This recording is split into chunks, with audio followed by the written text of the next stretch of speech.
ഇതിന് രണ്ട് പക്ഷത്തെ ആളുകൾ ഉണ്ടായിരുന്നു. ഒന്ന് ബോച്ചെ സംസാരിച്ചത് ശരിയല്ല എന്നുള്ള രീതിയിലുള്ള ആൾക്കാരും, ഒരു കൂട്ടര് ഹണിറോസിനെ സപ്പോർട്ട് ചെയ്യുന്ന ആൾക്കാരുണ്ട്. ഹണിറോസിന് തന്നെ രണ്ട് തരത്തിലെ ആൾക്കാരാ. ഹണിറോസ് അങ്ങനെ ഡ്രസ്സിങ് ചെയ്തത് കൊണ്ടാണ് എന്താ പറയാ അങ്ങനെ ഒരു കമന്റും കാര്യങ്ങളും വരുന്നത് എന്നുള്ള രീതിയിൽ പറയുന്ന ആൾക്കാർ. നിമിഷം ഇതിനകത്ത് ഏത് ഭാഗത്ത് നിൽക്കും?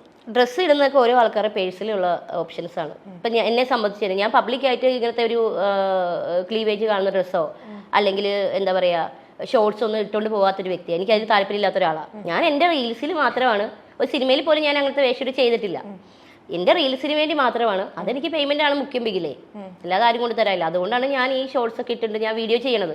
അല്ലാതെ ഞാൻ എവിടെ പോയാലും ഇപ്പൊ സ്കൂളിൽ മീറ്റിങ്ങിന് പോയാലൊക്കെ ഞാൻ ചുരിദാർ അല്ലെങ്കിൽ എന്താ പറയാ ഫുൾ ഫ്രോക്ക് ഇതൊക്കെ ഇട്ടുകൊണ്ട് നടക്കുന്ന ഒരു വ്യക്തിയാണ്. അല്ലെ പല ഫംഗ്ഷനുകളിൽ പോയാലും എൻ്റെ വീഡിയോ എടുത്താലും കാണാൻ പറ്റും. ഞാൻ കുഞ്ഞു ഉദ്ഘാടനമൊക്കെ ഞാനും കുറെ ചെയ്തിട്ടുണ്ട്.